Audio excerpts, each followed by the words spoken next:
Hello hi നമസ്കാരം. പുതിയ വീട്ടിലേക്ക് എല്ലാവർക്കും സ്വാഗതം കേട്ടോ. അങ്ങനെ വീട്ടിലെത്തി നമ്മുടെ വീട്ടിനടുത്ത് തന്നെ ഒരു കല്യാണം ഉണ്ടായിട്ടുണ്ടായിരുന്നു. എനിക്ക് പ്രത്യേകിച്ച് ആണ് ഉണ്ടായിട്ടുണ്ടായിരുന്നത്. ചെക്കൻ്റെ കല്യാണം ആയതുകൊണ്ട് നമ്മൾ രാവിലെ തന്നെ പെണ്ണൂട്ടാൻ വേണ്ടി പോവാണ്. രാവിലെ തന്നെയായിരുന്നു മുഹൂർത്തമൊക്കെ ഉള്ളത്. പിന്നെ രാവിലെ ഭയങ്കര ഡാൻസും കാര്യങ്ങളൊക്കെ ആയിരുന്നു. രത്നേച്ചിയും പിന്നെ അതുപോലെ തന്നെ എൻ്റെ കളിക്കൂട്ടുകാർ ഷാമിലി, പിന്നെ അവളുടെ ചേച്ചി നിഷി ചേച്ചി, പിന്നെ കലേൻ്റി, ബേബിയൻ്റി, പിന്നെ നമ്മുടെ ശ്യാമളേൻ്റി, എല്ലാ അമ്മ എല്ലാവരും ഭയങ്കര ഡാൻസ് ആയിരുന്നു കേട്ടോ.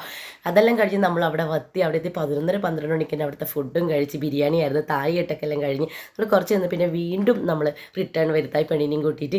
അപ്പോൾ അവിടെ നിന്ന് അമ്മയും കലേൻ്റെയും ഭയങ്കര ഡാൻസാണ്. എൻ്റെ കുട്ടിക്കാലം മുതലേ ഈ ആൻറ്റിമാരുടെ ഡാൻസും കാര്യങ്ങളൊക്കെ കണ്ടിട്ട് വളർന്ന ഒരാളാണ് കേട്ടോ ഞാൻ.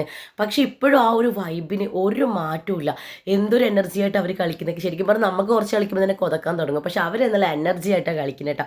ഭയങ്കര സന്തോഷം, ഭയങ്കര രസമുണ്ടായിരുന്നു കളിയും കാര്യങ്ങൾ. കുറേ നാളുകൾക്ക് ശേഷമാണ് ഇങ്ങനെ ഒരു വൈബ് വീണ്ടും കിട്ടുക എന്ന് പറയുന്നത്.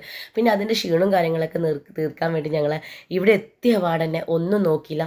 ഇവിടുത്തെ ചെക്കൻ്റെ വീട്ടിലെ ബിരിയാണിയും കൂടെ നന്നായി കഴിച്ച് അതിന് ശേഷമാണ് ഞങ്ങൾ വീട്ടിൽ തിരിച്ചെത്തിയത്.